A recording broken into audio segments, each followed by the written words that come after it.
What if I told you that, amidst the horror of a concentration camp, a single gesture of love silenced fear and humbled evil? It may seem impossible, almost absurd, but that is the essence of the story of Saint Maximilian Kolbe, a man who defied Nazism with a courage so profound that it surpasses all human comprehension. Imagine the scene: electric fences, screams, cold, hunger, the constant presence of death. And in the center of this abyss, someone who still believed in the value of life. Have you ever experienced this? The feeling of being surrounded by forces that seem greater than you, yet still feeling that there is something within you that cannot be extinguished. Stay with me until the end, because what you are about to discover may surprise you.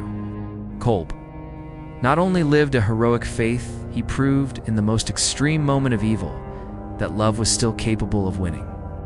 His story is not just about martyrdom, it is about spiritual resistance, about facing terror with an inner strength born from what is most sacred. And the more we delve into his life, the more we realize that his surrender was not an isolated act, but the result of an entire journey shaped by purpose, sacrifice, and devotion.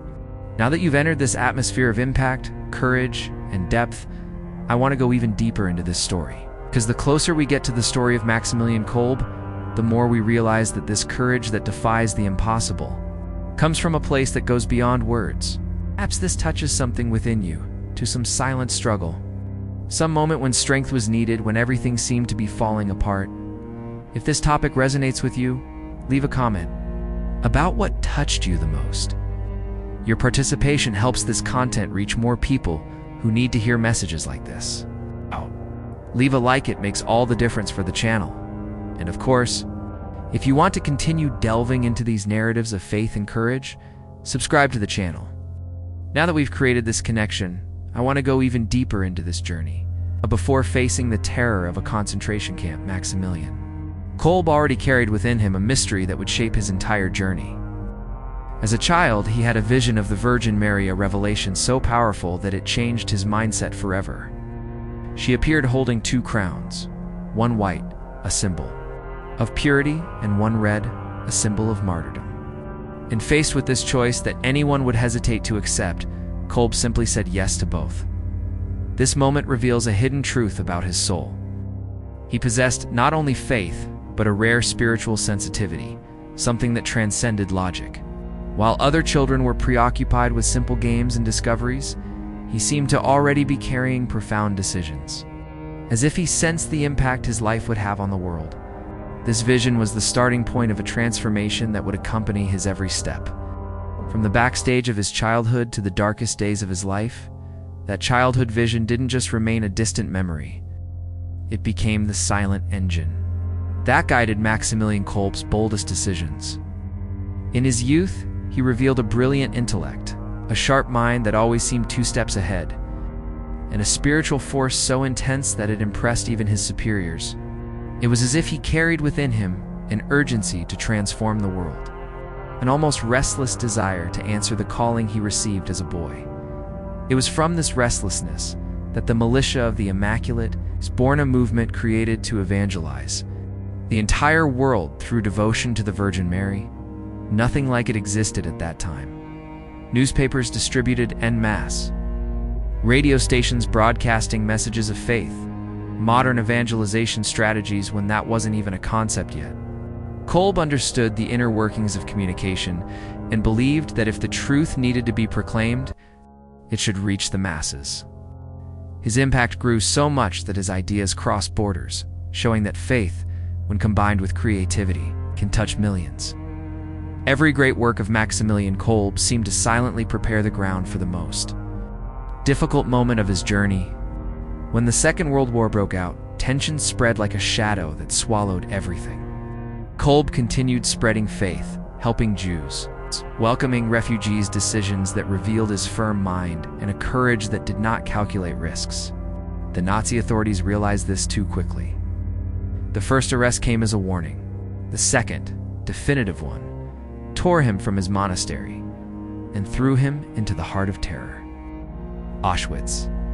The impact of this brutal change was devastating. He who once led a worldwide movement was now just a number. The brutality of the camp was constant, and yet Kolbe kept the faith burning behind the scenes of the suffering, offering hope amidst the despair. Each of his gestures seemed a silent revelation of spiritual resilience, a hidden truth that illuminated those around him even in the densest darkness, going even deeper into this subject. Within that environment dominated by cruelty, a moment arose that completely changed Kolbe's journey and exposed a hidden truth about the power of love amidst terror. One day, after a prisoner's escape, the Nazis decided to punish the bloc by choosing 10 men to die of starvation. The selection was a ritual of despair, heavy footsteps, empty gazes, a silence that crushed the soul. When one of those chosen broke down in tears, shouting that he had a wife and children, something happened. No one breathed, no one moved. And then, as if obeying an inner calling, Kolbe stepped forward. It was a simple gesture, but one that carried a gigantic transformation. He looked at the commander and said firmly, "I want to die in his place." That broke the logic of the camp. Guards were confused, prisoners were paralyzed. It was as if an unexpected light pierced the darkness. Kolbe didn't argue, didn't hesitate, didn't negotiate. He simply decided, and that decision revealed a heroism that no system of hatred could silence. Behind the scenes of that horror, he showed that love could still win, even when everything said otherwise. Comment below. This makes sense to me. Now I want to delve even deeper into this subject, because after that gesture that changed the fate of a stranger, Maximilian Kolbe was taken to the starvation bunker, a place the prisoners called the Desert of Pain. There, where hope usually died before the body, something completely unexpected happened. Instead of screams, there were chants. Instead of despair, prayers. Instead of oppressive silence, a kind of inner light that no one could explain.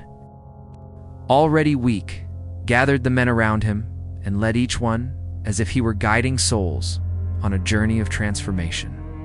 Guards who opened the door expected to find madness and found peace. The days passed. While everyone succumbed, he remained. Alive, sustained by a faith that seemed to defy all human logic. When they realized that not even hunger could break that spiritual resistance, they decided to end his life with a lethal injection. And even there, in the final moment, witnesses report that his expression was not one of fear, but of serene surrender, like someone who had already crossed his own darkness and found something that the world could not destroy. After his death, something changed in the camp. Prisoners walked more upright. Guards seemed restless, and a hidden truth spread through the corridors that light can shine even in the shadows of terror. Now, I want to delve even deeper into this subject, because the impact of Maximilian Kolbe's sacrifice didn't end in that silent bunker. Years after the war, the man he saved, the family man for whom Kolbe offered his own life, began to visit his grave every year. Imagine the power of that.